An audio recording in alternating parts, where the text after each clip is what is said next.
And with Shake and Bacon, we got another comp practice for you right here, right now. Go ahead, hit that like button, which may be right here or somewhere over here.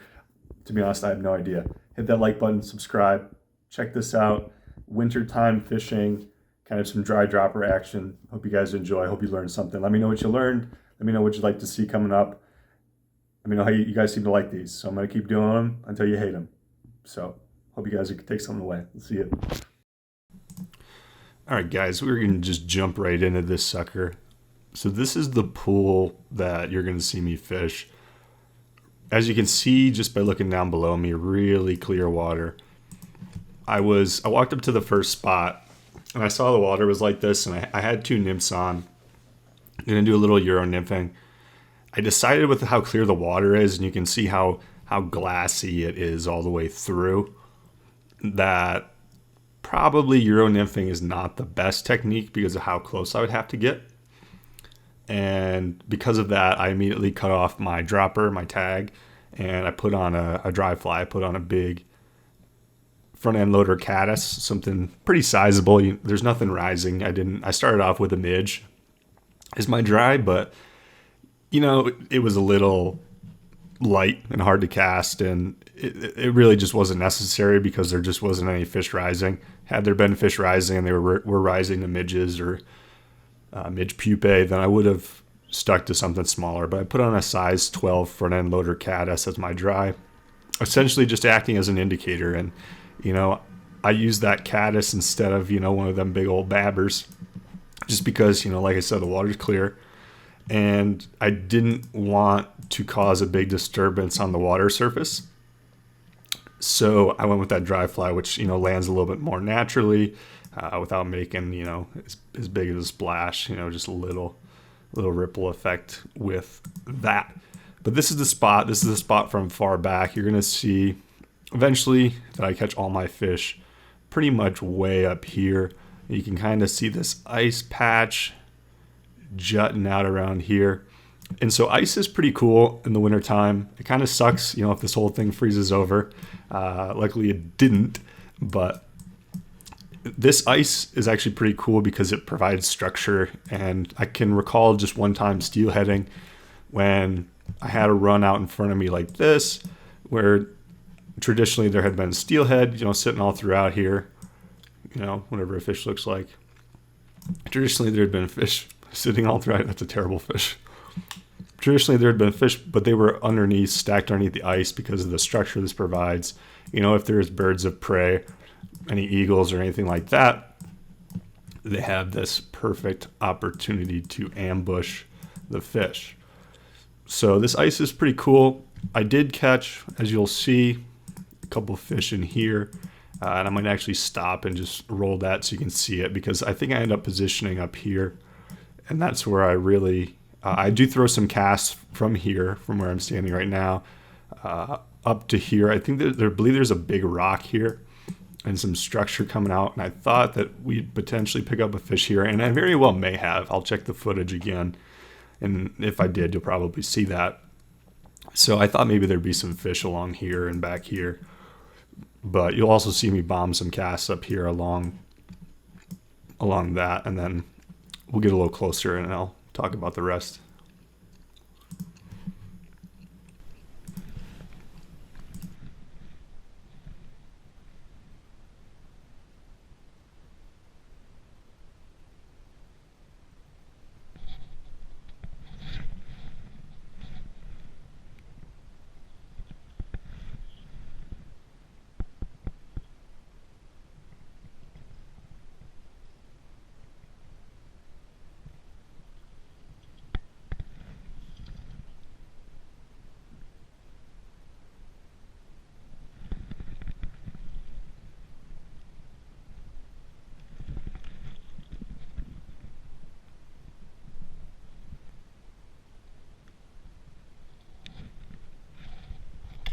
The one thing I really want to point out here while we're watching this is you see this retrieve that I have going where I'm stripping the line in, and you can see how slow I'm actually bringing that line in.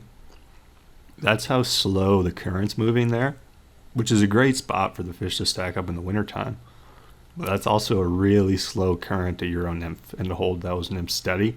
You know, you don't want those nymphs bouncing up and down because your arm's getting fatigued, you're shaking, and all that jazz. So dry dropper, I think, was definitely the best case scenario for the water like this. So I think that was a good move, and as you'll see by the fish that we end up picking up, that definitely was the right move.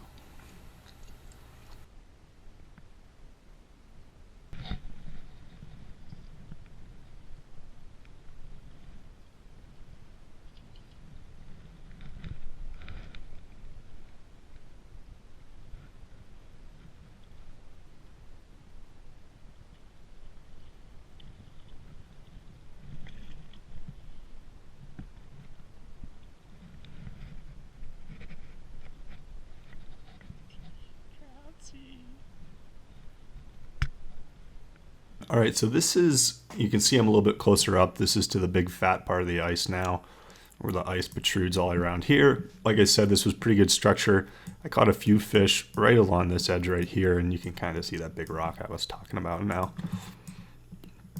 But I did catch a few fish in here, which was awesome. I am going to catch most of my fish up here, and you'll see when I start bombing casts up here and letting him kind of drift down along that ice line is when I really start getting into them, start having some really good success. And this is, you know, an important wintertime tip that, you know, the fish pot up in the winter. And actually down below me, which I didn't talk about, I actually crossed right above a red, a very big red. So it's pretty likely that a nice slow water removed so close to spawning grounds like that, you know, you saw that one brown I caught. Makes sense that he's in here. There was a bigger brown in here that I ended up losing, which I don't want to talk about any further because I cried. Totally kidding. I did not cry. I definitely cried. Anyways, with this ice line here, my biggest fear as I started shimmying up, because I wanted to cast higher and higher, you know, change my drift up farther out. And, you know, I like to move my feet, and this ice was a little scary because I didn't want to break it. You know, if I walk this way, that was a terrible arrow, but if I walk this way and step on it, you know, potentially I break it. And if any fish up here, I scared. I spooked, put them down probably. So what I actually did was I would take my leg, my left leg here, which is in basically in the ice at this point, and I would just run my leg up and down, like shaving the ice off as I was moving up, which was actually pretty funny, but it wouldn't like completely break the ice to spook them, especially because, you know, ice is a solid. You know, this is getting real scientific. I'm bringing in my biology background here, which is fun. You know, ice is a solid. It's got all the tightly packed particles, so sound travels a lot. So the ice cracking or me hitting the ice, you know, that sound easily travels all the way through here. And then a liquid being, you know, also fairly dense,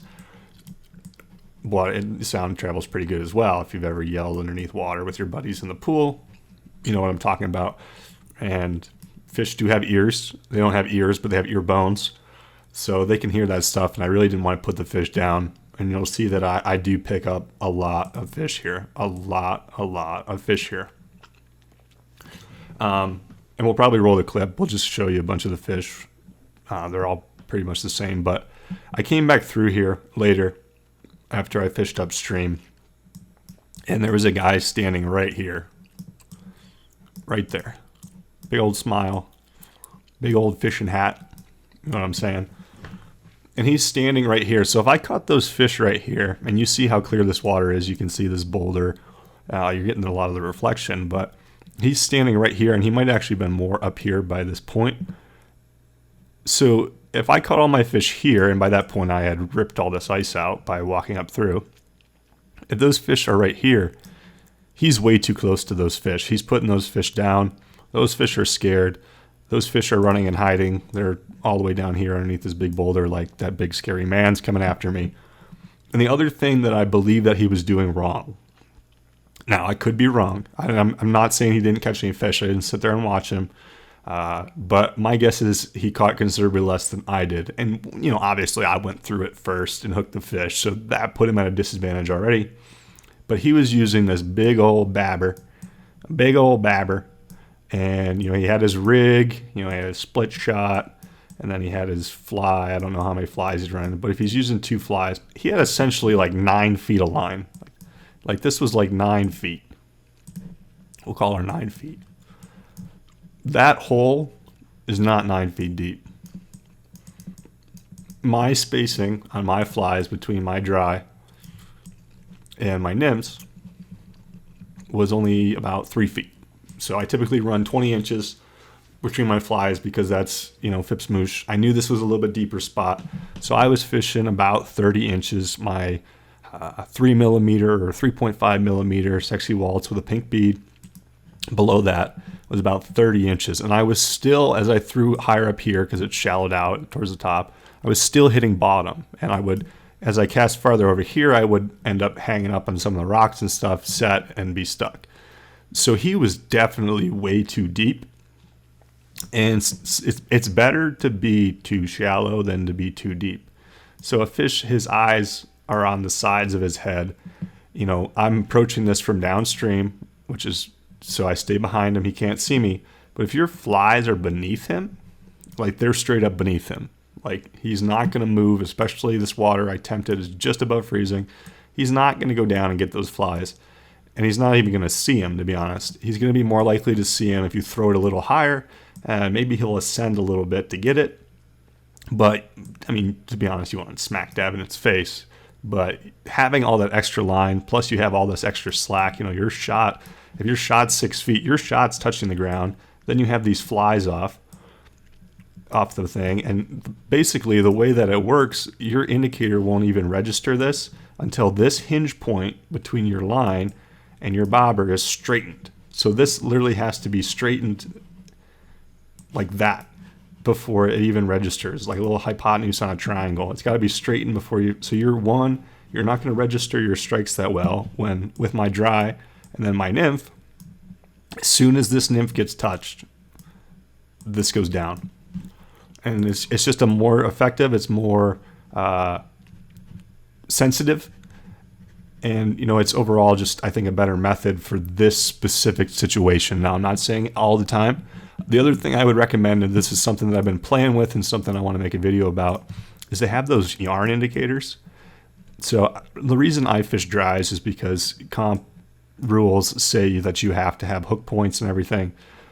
But I've been playing around with these yarn indicators, and George Daniel has a great video on his YouTube channel that I'll leave a link to.